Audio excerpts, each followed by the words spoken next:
Salam sejahtera, terima kasih karena bersama dengan saya di Nazilin Unity Channel. Ini pendedahan dan keputusan terkini di mahkamah yang membabitkan Najib Tun Razak. Najib kini meringkuk di penjara gara-gara kesalahan berkait dengan penyalahgunaan dana SRC Internasional berjumlah 42 juta ringgit. Semua ini amatlah mengejutkan kita semua. Tetapi yang lebih mengejutkan kita pagi ini ialah apabila satu pendedahan luar biasa berlaku di mahkamah. Peguam yang mewakili SRC Internasional menyatakan bahawa Najib hianati kepercayaan awam. SRC Internasional mahu 42 juta ringgit dikembalikan. Itu keputusan terkini di mahkamah yang dibawa oleh peguam.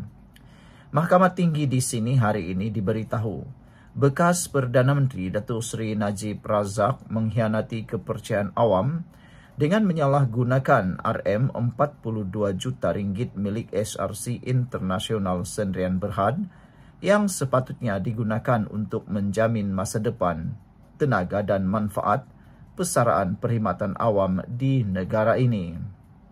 Peguam Wan Wilson yang mewakili SRC Internasional dan anak syarikat Gandingan Menteri Sdn Bhd dalam saman sivil 42 juta ringgit terhadap Najib berkata bahawa sudah 10 tahun wang itu berada dalam akaun peribadi Najib dan kini dua syarikat berkenan mahu wang itu dikembalikan. Saudara-saudara sekalian, sebelum kita teruskan ulasan yang hebat ini, jangan lupa tinggalkan komen Anda dengan tanda pagar kembalikan uang negara, tanda pagar kembalikan uang negara. Sebelum itu, izinkan saya untuk kongsikan dengan Anda semua, ini terapi imun Transofector for Life. Terapi imun yang mendidik dan mengajar imun badan kita untuk menjadi kuat sehingga 400%. Terapi imun ini membuatkan imun badan kita bijaksana dan kuat melawan penyakit dari dalam tubuh badan kita. Secara umum dan ringkasnya, apabila imun badan kita lemah, apabila imun badan kita jadi bodoh, apabila imun badan kita tidak bertindak kuat lagi, kita kena penyakit dan sukar sembuh daripada sebarang jenis penyakit. Tuan-tuan dan tuan-tuan, puan-puan, dapatkan produk ini melalui nombor telefon saya yang tertera, dan produk ini lulus KKM, halal dan diperakui oleh doktor-doktor di seluruh dunia. Ini adalah penemuan paling bersejarah dalam dunia kedokteran pada abad ini.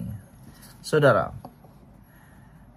peguam yang mewakili SRC menyatakan bahawa wang 42 juta ringgit yang selama ini dituntut berkata, sudah 10 tahun wang itu berada dalam akaun peribadi Najib dan kini dua syarikat berkenan mahu wang itu dikembalikan.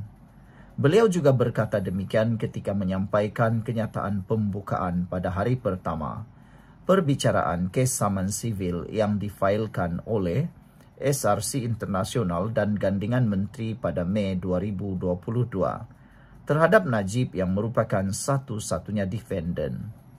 3 mahkamah yaitu Mahkamah Tinggi, Mahkamah Rayuan dan Mahkamah Persekutuan mendapati Najib telah melakukan kesalahan jenayah atas perbuatan ini tanpa sebarang keraguan munasabah. Najib yang juga Menteri Kewangan pada masa itu mempunyai kawalan penuh terhadap SRC Internasional. Beliau memegang jawatan penting termasuk penasihat emeritus. Oleh itu, tiada transaksi besar yang berlaku tanpa pengetahuan atau persetujuannya, kata beliau lagi. Wilson berkata, keterangan akan membuktikan bahawa 42 juta ringgit itu dipindahkan daripada SRC Internasional dan akhirnya masuk ke dalam akaun bank peribadi Najib. Daripada jumlah itu, 32 juta ringgit dipindahkan segera kepada dua syarikat yang sebelum ini menampung kekurangan dalam akaun Najib. Pemindahan itu dibuat berdasarkan surat arahan yang mengandungi tanda tangan peribadi Najib. Baki 10 juta lagi dibelanjakan melalui cek peribadi yang dikeluarkan Najib sendiri, katanya. Kami menyatakan bahawa jejak wang ini jelas. Bukti dokumen ini sangat banyak. dan pengakuan bersumpah Najib juga menunjukkan kesalahan.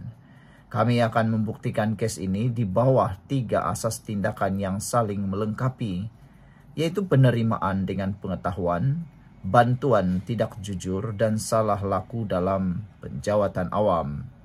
Atas mana-mana asas ini, keadilan menuntut supaya dana awam ini dikembalikan kepada pemilik yang sah, yaitu rakyat Malaysia, katanya lagi.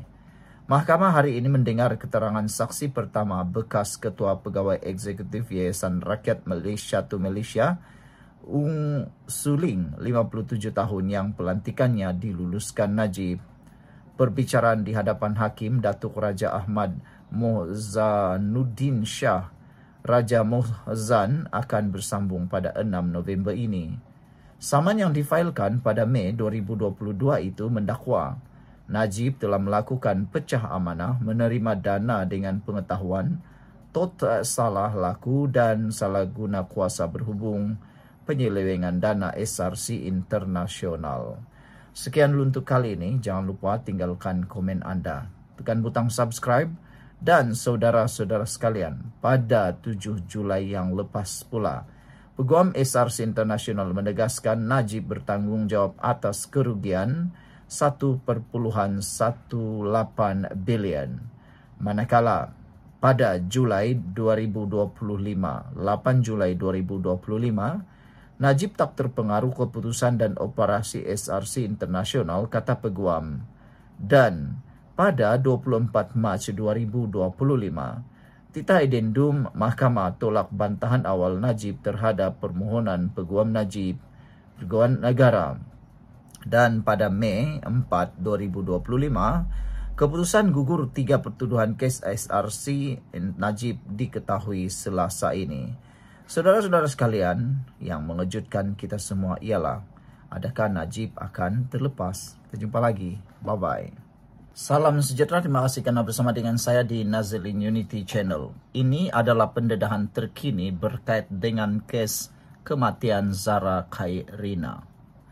Akhirnya, salah seorang daripada pengamal undang-undang terkenal di Malaysia mula mendedahkan perkara yang mengejutkan ramai orang. Liana Marzuki mula bersuara sejak kebelakangan ini berkait dengan tindakan-tindakan yang mengejutkan kita semua. Yang mana ada orang yang lupa tentang satu kes lebih besar, yaitu kes kematian Faris. Kenapa yang itu para pembangkang tidak pula bising, kata beliau. Liana Marzuki menyapa hari ini. Itu sebabnya konsep jangan pajak otak, semua benda terus telan tak dikunyah. Bila dapat satu berita, tunggu, hadam, semak fakta. Hanya rujuk yang pakar, kata beliau. Kali ini, kita nak ceritakan kepada anda semua cerita yang telah ditolak sebagai fitnah, yaitu tentang cerita mesin basuh, suara Zara dalam audio, postmortem VIP masuk, ibu nak saman doktor. Semua ini hanyalah satu fitnah yang sedang berterbangan. Saudara-saudara sekalian, pada 10 Ogos yang lepas, telah dinyatakan oleh Peguam Keluarga Zara sendiri bahawa bedah siasat Zara dilakukan secara telus. Tiada VVIP yang masuk. Tapi netizen tetap menyorong kehendak mereka. Kononnya ada VVIP masuk. Tapi sebenarnya peguam yang berada dalam bilik bedah tersebut sendiri telah pun menafikan. Jadi nak percaya siapa? Orang yang ada dalam bilik bedah itukah? Atau netizen yang bermain dengan media sosial? Saudara-saudara sekalian, sebelum kita teruskan ulasan kali ini, jangan lupa tinggalkan komen anda dengan tanda pagar solidariti untuk Zara. Dan sebelum itu, izinkan saya untuk kongsikan dulu kepada anda semua, ini terapi imun Transfer Factor for Life. Terapi imun yang meningkatkan daya imun badan kita sehingga 400%. Secara umum dan ringkasnya, kita kena penyakit apabila imun badan kita lemah. Apabila imun badan kita lemah, dia tidak akan dapat menghapuskan penyakit yang ada dalam tubuh badan kita. Lalu, kita tidak sembuh daripada semua jenis penyakit.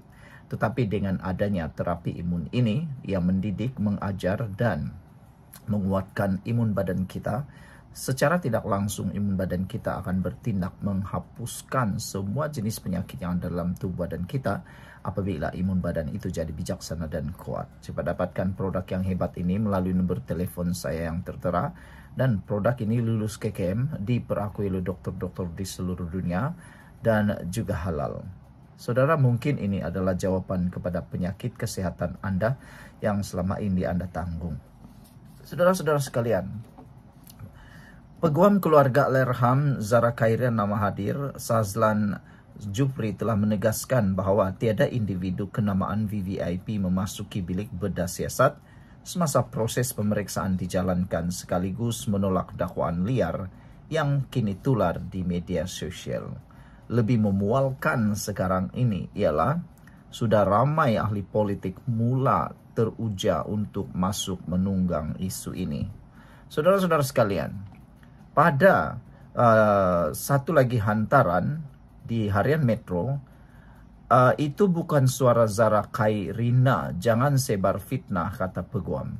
Bermaksud sebaran suara yang kononnya didakwa suara Zahra Khairina sebelum ini yang tular juga adalah satu fitnah, bukan suara Zahra Khairina. Selain daripada itu, saudara-saudara sekalian, telah dinyatakan juga tentang spekulasi kononnya Zahra dimasukkan ke dalam mesin basuh juga adalah tidak benar dan fitnah. Peguam Keluarga Zahra Khairina sendiri yang telah menyatakan dan mendedahkan bahawa tidak ada kejadian seperti itu dan itu hanya satu spekulasi semata-mata. Dan terkini tular lagi satu benda baru yang paling melalutlah, yang tidak benar sama sekali, yaitu kononnya kononnya Ibu Zahra Khairina mahu menyaman doktor terkenal. Tapi saudara-saudara sekalian, peguam telah tampil menyatakan bahawa Ibu Zahra Khairina tidak pernah mengarahkan untuk mahu menyaman doktor terkenal. Peguam Zahra Khairina sendiri yang telah pun menyatakan perkara ini. Jadi, sekarang ini kena hati-hatilah. Jangan sampai kita lagi mengeruhkan keadaan. Dan apa yang lebih memualkan kita ialah sudah mula ada ahli politik parti-parti tertentu yang mula cuba-cuba berani nak menunggang isu ini. Kononnya ini itu sehingga melibatkan pula Kerajaan Perpaduan. Dalam satu hantaran di Facebook, Sah Muhammad kata, semalam himpunan Solidariti di Sogo dah di-hijack oleh pembangkang demi politik sempit mereka. Bila kita tanya pasal kes arwah Faris, senyap 1000 bahasa. Ada lagi orang kata, Syah Muhammad, saya kerja di Kuala Lumpur, Tuan. Dari awal sudah nampak, kata Nezam. Terus tak jadi hadir semalam. Dapat maklumat betul malam tu kena hijack, kata Nezam. Muhammad Yazid kata Nezam banyak fokus politik sebab berlaku di Sabah. Nak nampakkan polis Sabah kononnya makan rasuah. Muhammad Mu'zi kata ini satu ujian besar kepada keluarga arwah Zahra. Juga bila nama arwah Zahra teruk disalahguna begini. Ramai orang yang dah mula salah guna nama beliau arwah. Dan juga ujian kepada kita semua dan rakyat Malaysia. Tapi itulah kata beliau. Sebab isu panas ada keuntungan politik pula tu untuk direbut. So, yang sebar fitnah, naratif palsu pun bersepah-sepahlah. Isu arwah Wan Faris kini kekal kurang hit for the very simple reason. Tak ada keuntungan politik untuk diraih puak di sebelah sana, kata Muhammad Mozik. Ada jugalah seperti satu kebenaran. Zaman media sosial ini ialah di mana si penipu menyebarkan berita palsu semata-mata untuk mendapat tontonan tinggi dan bayaran dari media tersebut. Kemudian yang ditipu juga jadi penipu bila menyiarkan semula berita palsu tersebut. Masing-masing jadi penipu, kata Kamrul. Finar Firdaus kata, ya benar, suspek belum lagi ditahan reman walaupun dah 60 di soal siasat. Mereka menokok tambah dan menyebarkan cerita separuh betul, palsu, boleh menyebarkan atau menyebabkan akibat yang sama atau lebih buruk dari membuli dan membunuh, kata Saiful. Edi kata yang menyebar fitnah harap-harap diberi kesedaran serta kuatkan iman. Jangan sampai belum sempat memohon kemaafan. Tanggung jawab telah diberi kepada anggota yang terbaik untuk melakukan penyiasatan. Sabar menunggu laporan penyiasatan secara terperinci. Semoga yang bersalah akan didakwa, kata beliau lagi. Sekian untuk kali ini. Jangan lupa tinggalkan komen Anda. Bye-bye.